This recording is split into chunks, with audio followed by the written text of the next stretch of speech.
set the mood for this last issue we're going to talk about. Big Red setting the tone. Gotta set the tone, man. Because I'm going to tell a scary story. Oh, yeah. Oh, yeah, I got the music set in the background. Now, listen closely, children.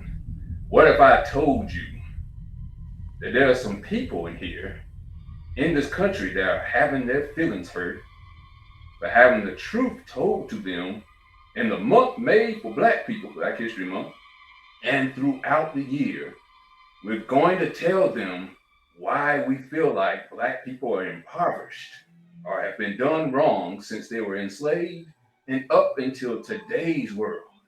And these people who we're telling the story to, white people, have their feelings hurt and actually have a law passed so they can't be told about the bad story about how Black people have been doing bad over the times of the 1600s until 2022. Jesus. It actually exists in Florida of the United States. Stop your lies.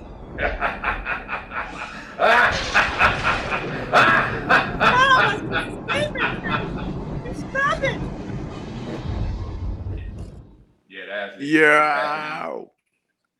There is a bill being passed in the sewage state of the United States, Florida, where they are trying to pass a bill where you cannot teach in classrooms subjects about race and make people feel uncomfortable about it.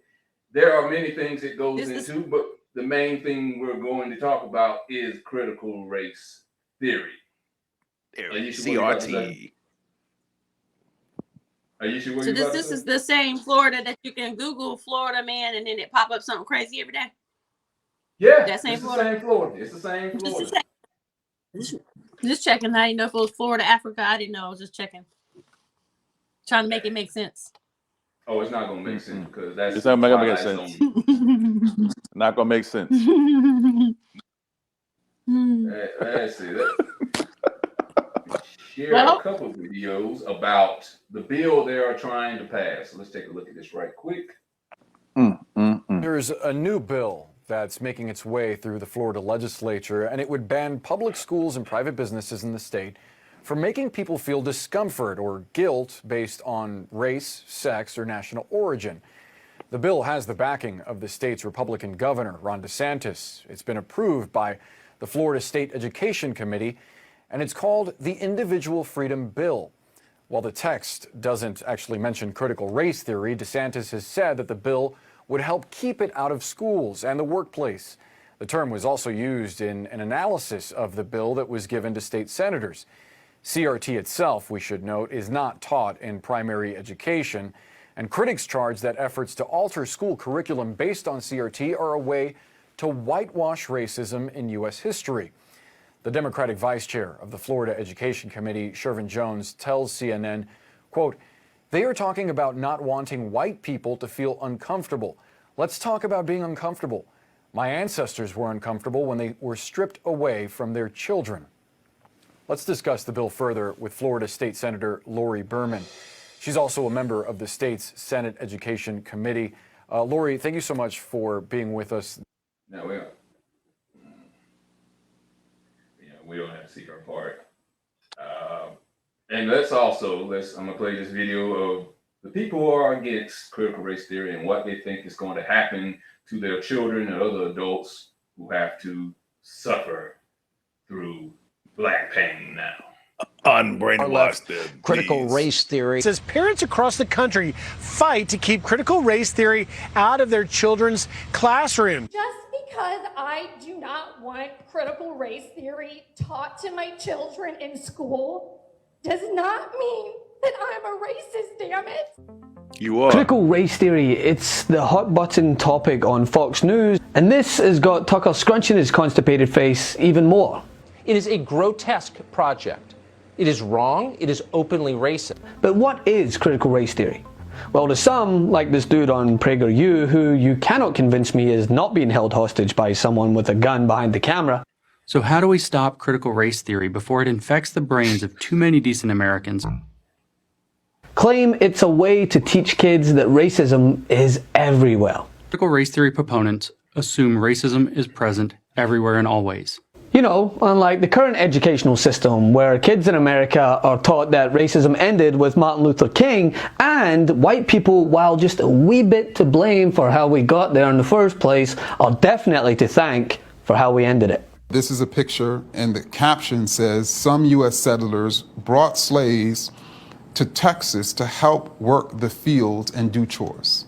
What critical race theory is in layman's terms is an academic concept dedicated to examining how race has played a role in sculpting of law and legal institutions. In short, critical race theory is an approach based on the idea that the history of white supremacy still has a very real and lasting impact on our society and institutions today. You do know. If we don't teach them that, then they'll never know, and we can just start fresh. See, this is where you're messing up. This is what you're not thinking when it comes down to this critical race theory. We're not racist per se. Okay, if we never teach them it happened, then they won't be so angry. They won't be angry because they won't know. They won't have a reason to be angry at us, and then that'll just fix racism, and then we can go on with our lives. Okay, let's just go on with our lives, guys. And that's exactly what they're thinking. Their thought process is, if you don't teach them, then they won't have a reason to know, and they don't have a reason to be upset. So if you don't teach them that credit can be bad, that all they know is shopping and good things, blah, blah, blah. No. If you don't teach me my history, then I'm going to not understand why the next person is so mad at me that's still being raised in this situation at home by the older people. I'm not going to understand why I didn't get that job. I'm really going to feel bad like I wasn't a good candidate. And the reality was I was, but in your mind, you didn't like the colors of my skin. I don't know if y'all understand that teaching us that Martin Luther King had a role and Malcolm X had a role doesn't change the fact that we're still learning that our parents and our grandparents went through hell. Let's not even go back to the days of slavery. That's even worse. But let's go to the people that we still have living on this earth that can tell you. I remember my first time my grandmother came to North Carolina and we passed the cotton field and she did like this. My grandmother. I'm only 40 something years old. That means my grandmother remembered picking cotton. You don't have to worry about my ancestors and the slave ancestors and the people brought over the boats. You don't have to worry about that because I had living ancestors that could tell me with their own mouths. So you can whitewash the shit all you want to, but at the end of the day, I don't trust you. Now I really don't trust you because not only did you sugarcoat your lies, but you want to wipe the slate clean like nothing ever happened. So you want to be the ex that came back like you didn't cheat, and I'm supposed to have amnesia. The hell kind of shit? I'm sorry. I'm trying to be a Christian this week. I don't like it. That's it. You may not have been. Nothing else. You may not have been the one that did it, but there was your grandparents, and they are still living. It was your great grandparents, and they're the ones that raised your grandparents. It was their great great grandparents, and they're the ones that raised them, who still instill the living that you do to this day. So it's still in your blood, whether you like it or not. Maybe you don't have to agree with what they did, but the reality is they did some messed up stuff, and our family still hurts from it. And some of us to this day, even the young ones still hurt from it. You know why? Because you got little Timmy that's 7 years old coming and looking at little Jaquetta and saying, well, your hair's dipping. That's why y'all were slaves. Even if it won't taught in school, it's being taught at home. Even if it's not taught on at the grandma's house, it's being portrayed in media because 90% of media has been whitewashed for years. And for the longest, we as Black women were relaxing our hair. Wanted hair to fit in so we wouldn't look so awkward. We as Black women wanted to make sure that we had slimmer bodies and didn't realize that we were sitting on gold mines. Beautiful gold. There's so much to us that we have already whitewashed due to media being so pale. And now that we realize it's okay to be us, we're glowing. And our glow is gold. That's what makes us magic.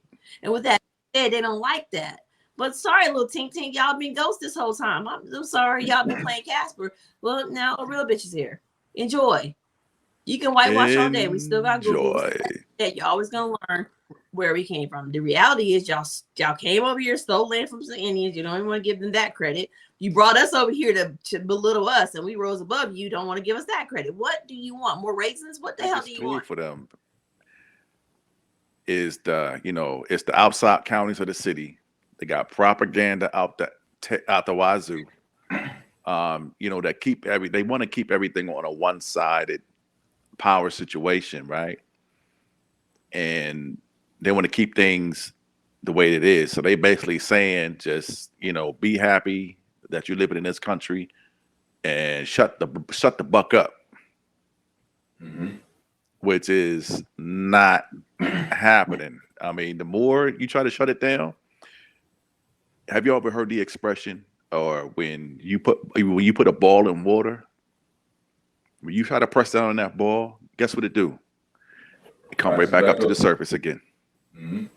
It comes straight back up. No matter how hard you try to push it down and keep it down, it comes right back up to the top. So it's like fat people in water. This is a lesson that they need to learn. Take that aspect of physics and swallow that. Okay. Let me say this about CRT. It's a little bit different than just Black history.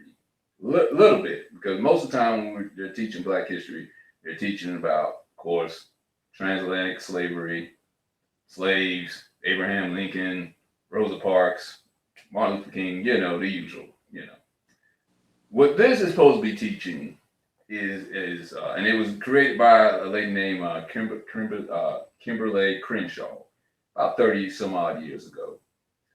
And what it talks about, basically it breaks down certain laws that have been passed over time that were supposed to be colorblind, but for some reason they still have created a wealth gap, a health gap, gender gap, institutionalized gap between the races, between white and Black people or whoever else.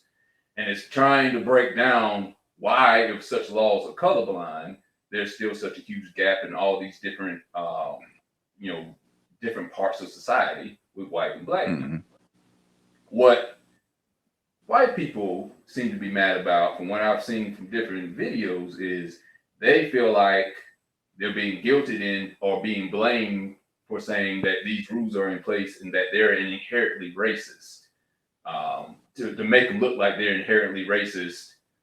And so, in the ones that are probably taking it worse above anyone else, they're saying it's probably white guys. They're saying they are looking inherently racist, so they don't want to look like the bad guys anymore. I think one of the biggest reasons why they hate this thing too is because they can't monetize it, because they can't really make movies off of modern day racism. They make movies about slavery all day and a couple movies about Martin Luther King or whatever, and they can monetize it and put Martin Luther King on the side of a McDonald's cup and saying "Let freedom ring" with a large order of fries. They can't monetize it like they could, the civil rights movement. But the French fries still killing us. The French fries, yeah, because now we have high blood pressure, and that happens among all the Black races. So, in a way, it's kind of pandering to Black people, like, hey, Martin Luther King would have ate these fries if he was marching. Go ahead and eat them, and then we'll just die early because we don't get enough exercise in. We don't march now anyway. We probably should be marching just for our health, but we don't do that as well. But in layman's terms, Kimberly Crenshaw created this, or coined this term, critical race theory, to break down intersections of different laws. Like, okay, for example, the same way that laws affect white men and Black men, they don't affect white women the same way. The same way laws that affect white women don't affect Black women the same way. When you have let's say you put white women and Black women going for a job, right? You mostly are going to look at sexism. You can look at sexism from white women's point of view and Black women's point of view, but you also have to break it down further for black women that it could be race and sexism. Just like you can't put black men and black women in the same thing when it comes to certain laws, because let's say for a job, black men may get a job quicker than a black woman may get a job. So it could be sexism involved in those two aspects.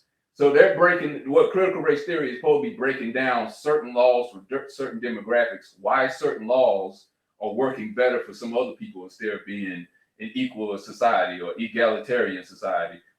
What their purpose of critical race theory or intersectionality is supposed to bridge the gap between each section. And it's not just race, it goes in, like I said, gender, sexual preference and stuff like that. Why is there such a gap in between all these things? What can we figure out to bridge the gap between this thing? Kind of like the first story we were talking about with the coaches. Why is there so many black coaches not being hired?